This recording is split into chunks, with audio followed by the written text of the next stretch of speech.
My question is, if you were investing a small sum today, which approach would you use?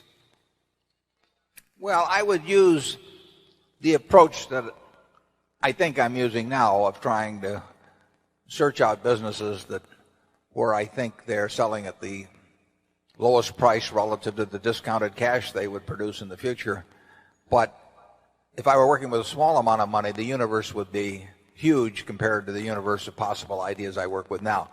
You mentioned that 56 to 69 was the best period. Actually, my best period was before that. It was from right after I met Ben Graham in early 1951. But from the end of 1950 through the next 10 years, actually returns averaged about 50% a year. And I think they were 37 points better than the Dow per year, something like that.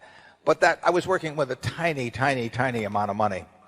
And so I would pour through volumes of businesses, and I would find one or two that I could put $10,000 into or $15,000 into that were just ridiculous. They were ridiculously cheap.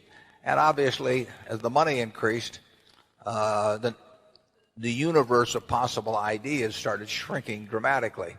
The times were also better for doing it in that time. But I think if you're working with a small amount of money, with exactly the same background that Charlie and I have, and same ideas, same whatever ability we have, I think you can make very significant sums. But as soon as you start getting the money up into the millions, many millions, the curve on expectable results falls off just dramatically.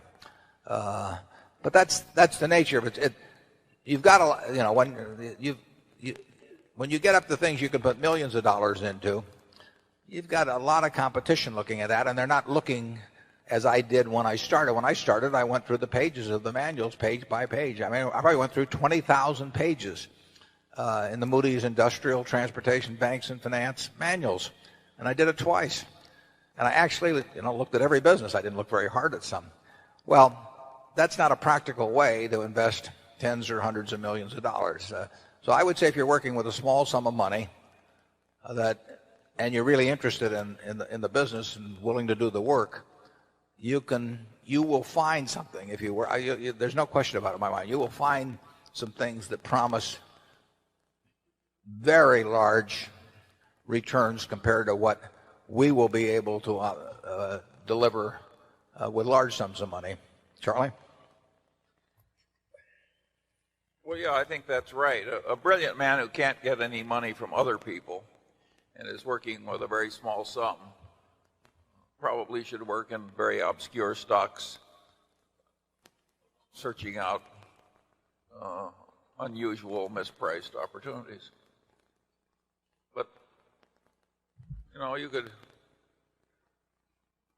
that's such a small world.